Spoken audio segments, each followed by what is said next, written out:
Continuando então, passamos a analisar agora o artigo 7º da Lei de Contravenções, que trata sobre a reincidência, tá? Vamos fazer a leitura, é um tema relativamente complicado dentro da legislação que merece uma atenção especial. Diz assim o artigo 7º: verifica-se a reincidência quando o agente pratica uma contravenção depois de passar em julgado a sentença que o tenha condenado no Brasil ou no estrangeiro por qualquer crime ou no Brasil por motivo de contravenção. Notem que aqui o legislador segue, né, a mesma lógica e de maneira coerente daquela mencionada referente ao artigo 2º, que não reconhece a extraterritorialidade de contravenções penais. Só há persecução penal de contravenção se perpetrada a conduta dentro do território nacional. Então, nós temos três situações de reincidência com relação às contravenções penais. Atentem-se aí. A primeira é a seguinte: se há uma condenação anterior por contravenção praticada no Brasil e aí uma nova contravenção penal é praticada, nós podemos considerar que esse sujeito é reincidente.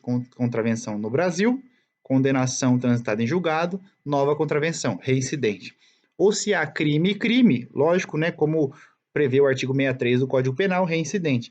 E também se há crime no Brasil ou no exterior e condenação com trânsito em julgado e nova contravenção, também é considerado reincidente, conforme prevê o artigo 7º que nós lemos agora. Agora, vejam, não será considerado reincidente aquele que for condenado à prática de contravenção no exterior e pratica uma nova contravenção no Brasil. Nesse caso, não há reincidência. O artigo 7º não trata disso. Tá? E se ele cometer uma contravenção no Brasil, e aí comete um novo crime. Então, contravenção e crime não gera reincidência. Anotem isso que é importante. O autor é condenado por contravenção penal com trânsito em julgado no Brasil.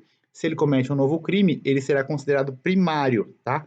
Tanto o artigo 63 do Código Penal quanto o artigo 7º da Lei de Contravenções não reconhecem isso, né, a contravenção e crime como reincidência. Agora, se houver crime e contravenção, há reincidência. Bom, seguimos então. O artigo 8º da Lei de Contravenções trata do que o legislador chamou de erro de direito, tá? Lá em 1941. O erro de direito, na verdade, ele é tratado agora pelo Código Penal, no artigo 21, como erro de proibição, tá? Em que o agente compreende bem a realidade fática, por isso diferencia-se do erro de tipo, né, onde o erro recai sobre a realidade fática, mas ele não conhece a norma, tá? O erro recai sobre o conteúdo da norma, pensando que atua o agente de forma lícita, tá? Quando na verdade não é. Para o Código Penal, o erro de proibição, chamado pela Lei de Contravenções de erro de direito ou erro sobre a ilicitude do fato, se for inevitável, exclui a culpabilidade, né? Nós temos como elementos da culpabilidade a imputabilidade penal, a potencial consciência da ilicitude e a inexigibilidade de conduta diversa. Então, notem, se há erro de proibição, nós temos a exclusão da potencial consciência da ilicitude e, portanto, da culpabilidade, se esse erro for inevitável, né? Agora, se evitável, para o Código Penal ainda, a pena deve ser diminuída de 1/6 a 1/3. E esse artigo 21 é fruto da reforma de 84 também, tá? A reforma finalista. A lei de contravenções, todavia, ela apenas diz que a pena pode deixar de ser aplicada, né? Na hipótese de erro de direito, mas é algo semelhante ao que nós chamamos de perdão judicial no Código Penal, né, que tem a natureza de causa extintiva da punibilidade. Né? O perdão judicial está no 107 nono do Código Penal. E a súmula 18 do STJ diz que, havendo perdão judicial, não há reincidência. Então, são efeitos distintos, né, para o erro de direito da contravenção do que o erro de proibição do Código Penal. Né? Mas são institutos que se assemelham, mas com consequências distintas em relação a isso. Agora, veja, seria justo oferecer um tratamento mais rigoroso para uma contravenção do que para um crime? no que tange ao erro de proibição, né? Se o erro de proibição ele entende no âmbito do Código Penal que o crime cometido com a falta de potencial consciência da ilicitude, se inevitável, exclui a culpabilidade e, portanto, exclui o crime, seria justo, né, seria proporcional que o erro de proibição referente a uma contravenção penal não merecesse semelhante benesse, semelhante compreensão, mas ficasse a cargo somente do juiz aferir se perdoaria ou não o autor da contravenção penal.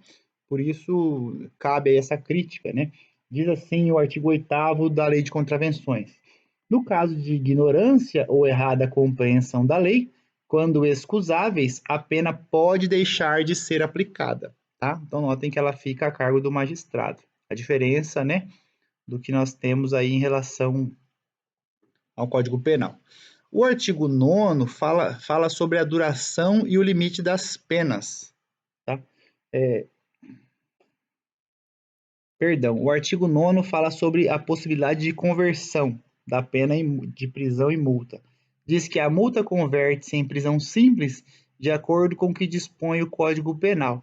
Esse dispositivo legal, ele perdeu a sua aplicabilidade porque não há mais a possibilidade de conversão da pena de multa em prisão. A pena de multa, ela deve ser executada, tá? E volto a ressaltar a alteração trazida pelo pacote anticrime no artigo 51 do Código Penal. A pena de multa é executada como uma execução fiscal, só que essa execução não mais deve ser feita pelo procurador, né, da execução fiscal, né, no juízo específico, mas pelo próprio juiz da execução da pena. É o que estabeleceu o pacote anticrime alterando o artigo 51 do Código Penal. E aí o artigo 10º, então, que trata da duração e do limite das penas, diz que a duração da pena de prisão simples não pode, em caso algum, ser superior a 5 anos, e nem a importância das multas ultrapassar 50 contos de réis. Essa é a previsão do artigo 10. Então, o limite das penas do Código Penal, que era de 30 e passou a ser de 40 anos, o limite das penas das contravenções penais não pode passar de 5 anos, tá? A fixação pode até ultrapassar, como no Código Penal, mas o cumprimento não, tá? Mesmo que haja concurso de contravenções. É algo semelhante ao que acontece lá na previsão do artigo 75 do Código Penal. É possível que o autor de diversos crimes ou de crimes graves sofra a imputação de uma pena superior a 100 anos, mas ele não cumprirá mais do que 40, tá? Agora, com a alteração trazida também pelo pacote anticrime, 40 anos é a pena máxima. A mesma pena, a mesma menção à pena de multa também foi revogada pelo artigo 49, né, do Código Penal, tá? E passamos então a analisar o artigo 11 da Lei de Contravenções, que fala sobre sursi penal e livramento condicional. A suspensão condicional da pena, né, ou chamado sursi penal, dispõe que suspende-se a execução da pena quando a pena imposta não for superior a 2 anos, tá?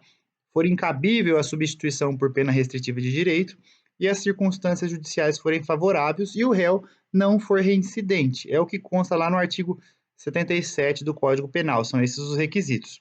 O período de prova é de 1 a 3 anos, tá? Olha só o que dispõe o artigo 11 da Lei de Contravenções. Desde que reunidas as condições legais que estão no artigo 77 do Código Penal, o juiz pode suspender por tempo não inferior a 1 nem superior a 3 anos a execução da pena de prisão simples, bem como conceder livramento condicional. Importa destacar que lá no artigo 77 do Código Penal, o período de prova ele pode ser de 2 a 4 anos. Aqui é diferente, é de 1 a 3 anos somente. É um período de prova mais curto. As regras de revogação e de prorrogação da suspensão condicional da pena também constam do Código Penal, já que a Lei de Contravenções não se refere a isso. Então, eu remeto vocês à leitura do artigo 81 do Código Penal para compreender melhor isso aí. Já em relação a esse fim do dispositivo legal, do artigo 11, que trata do livramento condicional, é importante destacar que a antecipação, o livramento condicional refere-se à antecipação provisória da liberdade, né? Para o condenado a pena que seja igual ou superior a 2 anos, mediante o preenchimento dos requisitos lá do artigo 83 do Código Penal também. Então, exige-se o cumprimento inicial de um lapso temporal de pena para a obtenção disso. O livramento condicional tem a sua aplicação praticamente impraticável para as contravenções, já que, no caso de contravenções penais, o autor não fica recolhido à prisão. E aí não há, né, como operacionalizar isso aí. Raramente isso aconteceria. Bom, com relação ao artigo 12 da Lei de Contravenções Penais, nós temos as chamadas penas acessórias. Tá? E esse artigo 12, que falava de penas acessórias, ele foi tacitamente revogado pela reforma da parte geral, lá de 84 também, da Lei 7.209, e que não mais prevê penas acessórias. Tá? Então, também é um artigo que não merece nenhuma abordagem por conta disso. O artigo 13 trata das medidas de segurança e diz que aplicam-se por motivos de contravenção penal as medidas de segurança estabelecidas no Código Penal à execução do exílio local. Então, a medida de segurança, vale destacar que é espécie de sanção penal imposta pelo Estado. E é imposta a quem? Aos inimputáveis. Inimputáveis que são definidos no artigo 26 do Código Penal. E a medida de segurança, ela é imposta com fins preventivos, evitando-se, né, ou com o intuito de evitar, pelo menos, que o infrator volte a delinquir em razão de sua periculosidade. Então, a pena, ela se baseia na culpabilidade e a medida de segurança tem como fundamento a periculosidade. Essa é, essencialmente, a distinção entre uma e outra. A pena, como se baseia na culpabilidade, refere-se aos imputáveis e a medida de segurança, como se refere à periculosidade, pressupõe a inimputabilidade. Tá? São pressupostos, então, para a aplicação da medida de segurança no âmbito das contravenções penais. Logicamente, a prática da contravenção penal, a periculosidade do agente e a inimputabilidade penal ou semi-imputabilidade penal. Tá? Se for um agente inimputável, a sentença deve ser absolutória, né, nos termos dos 386, inciso 3, né, chamamos de absolutória imprópria, lá do Código de Processo Penal. Agora, se for semi-imputável, a sentença é condenatória e a pena será substituída, tudo bem? Então, atentem-se a essa peculiaridade. Dentre as espécies de medida de segurança, o artigo 96 do Código Penal prevê, no inciso 1, a medida de segurança restritiva, que refere-se à internação em hospital de custódia e tratamento psiquiátrico, a medida de segurança detentiva, no inciso 2 do artigo 96, que refere-se a tratamento ambulatorial, e o exílio local, né, que não existe mais desde a reforma de 84, mas continua constando no texto da Lei de Contravenções Penais, conforme demonstrado aqui com a leitura do artigo 13. Tá? O prazo de duração das medidas de segurança constam do artigo 16 caput, e duas correntes se dividem em relação a ele. Né? A primeira corrente entende que é de 6 meses a 3 anos, tá? Porque a compreensão desse dispositivo deve ser feita em conjunto com o 97, parágrafo 1º e 98 do Código Penal. É mais justa, notem, pois a menor gravidade das contravenções justifica o mínimo, a redução do mínimo.